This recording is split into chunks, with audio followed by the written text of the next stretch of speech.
Jeff Rosenstock, one of the most beloved names in pop punk music. This guy has garnered a huge beloved fan base, a cult following at this point, and is easily going to go down as one of the most loved pop punk artists of the 2010s, mostly due to his album Worry, but even his other albums too have garnered a bit of love as well. But I think Worry is the one that people go to and point at as being his magnum opus. Going to be difficult to see him ever top that, to be honest, but it's always good to see him drop new music because he's relatively consistent, even when I don't necessarily love the albums that he puts out.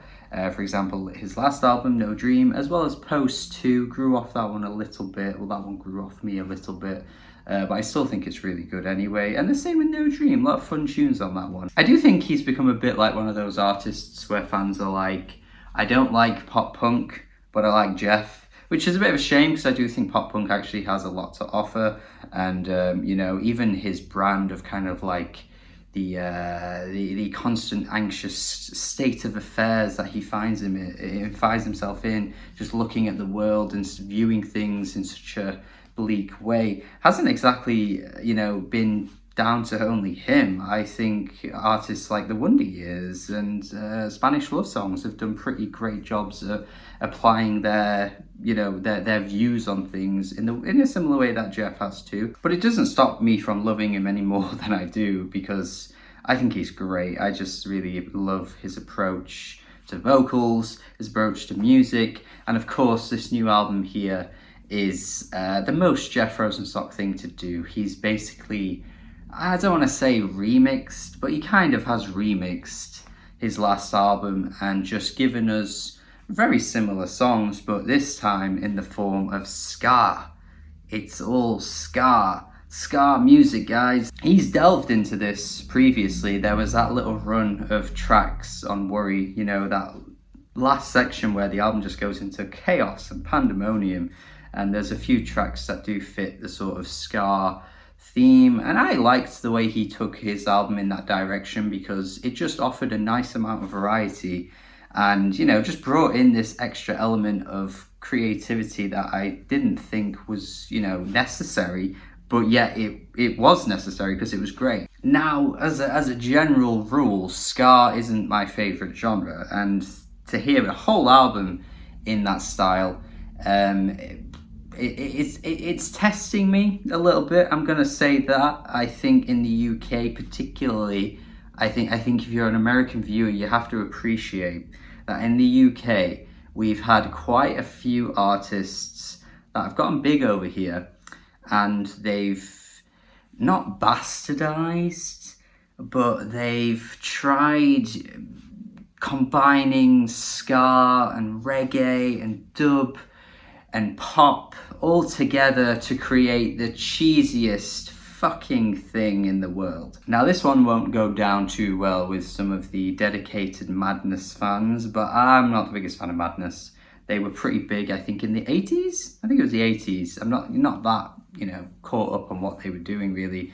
But yeah, I just wasn't the biggest fan of it. And then bands like UB40 as well, just the worst. So yeah, ska, not the best relationship with it. And to not take things any further along than I have, because that was a pretty long intro right there, I do think Ska Dream isn't my cup of tea. I'm gonna say that. It's not bad, but, you know, I'm pretty safely gonna label this as my least favorite Jeff album. I think I'm going to do that. Now, the first two tracks set the album up quite well, I'm going to say.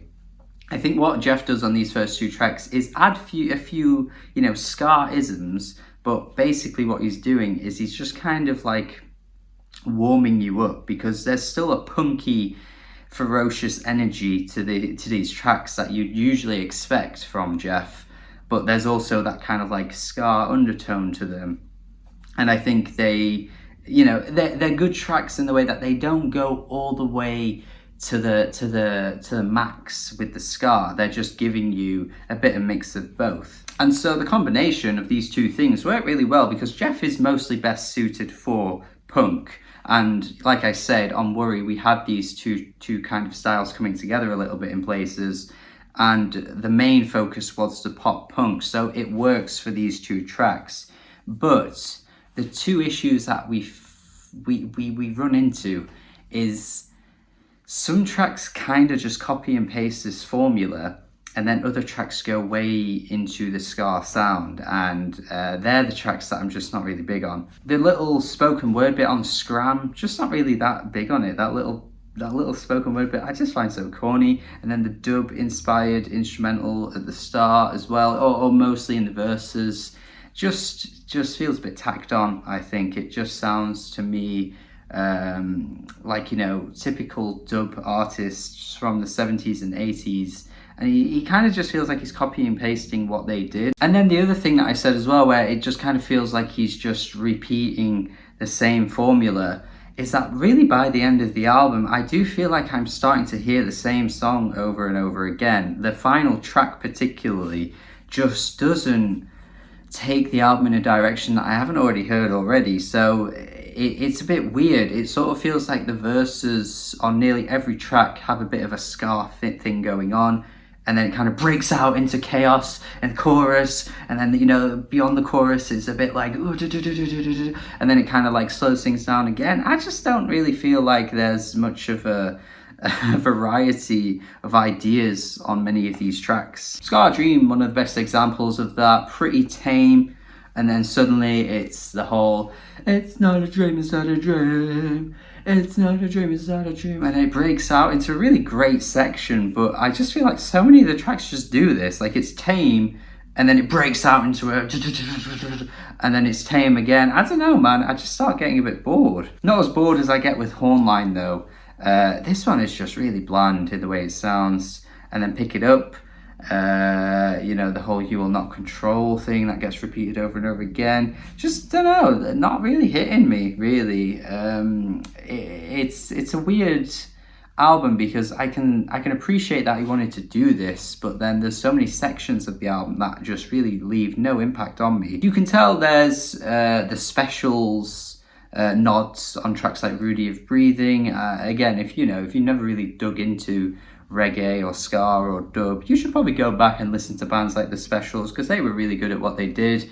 But tracks like this just feel more like they're a bit of an homage, you know. It doesn't really feel like Jeff's putting his huge influence on them. It just kind of feels like, okay, I'm just going to reference this, and this is a time of, you know, music that I really liked, and I'm just kind of going to put it here. It's not like I think he's doing a bad job of all of this, by the way. I just don't know if it was the best idea to use songs that we'd already heard and just change them.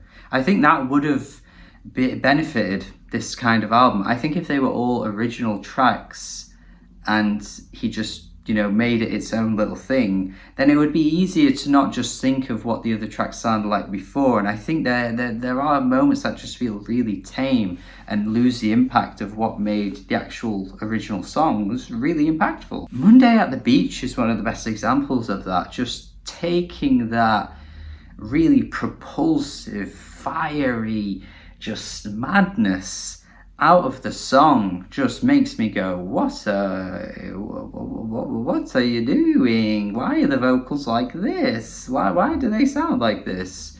And then the original track is just so explosive. I'm just sat here like, nah, you didn't need to do that. What I think would have been better is to not take the foundations of original tracks and, you know, then just tweak them to fit this theme of ska music. I think it would have just been better to make a separate album with completely new songs and just go all out with the ska. And I mean, I'm not going to pretend I would have liked it a lot, but I think I would have liked it a bit more than what we got here, because it's just really difficult not to think of the moments on this album that lose their impact and then think, well, the previous album didn't really do this. But still, I still think even then, this album probably could have been done better, even still, because there are some moments that do just feel like they're copied and pasted from other tracks, and the formula gets pretty predictable as well. Yeah, just not big on this one. It kind of feels bad though, because I feel like Jeff loved doing this. You can just tell that the idea of doing this is something that he adored doing. But you know, I'm only, oh shit, the police are here for me now. Fuck, they ain't liking me on this one. But no, yeah, just for me, I'm just not that big on it, honestly. But I appreciate its existence. I think, again, fans of Jeff would love this generally, but I'm just not really feeling it. And hopefully I explained myself quite well in this review, but I'm going to go 5.5 out of 10. Yeah, thank you for watching this review. Hopefully you enjoyed what I had to say. Hopefully you understand what I'm saying in this review as well, and would be fantastic to hear your thoughts in the comments. So yeah, have a good day, subscribe if you haven't already, and let me know your thoughts in the comments. Hit the bell, the notification bell. So much of the analytics tells me that people that are subscribed aren't really watching videos and stuff, which is a bit of a shame. So, you know, if you haven't hit the bell, do hit it so then you never miss videos. And yeah, hopefully you enjoyed this one. Have a good day and goodbye.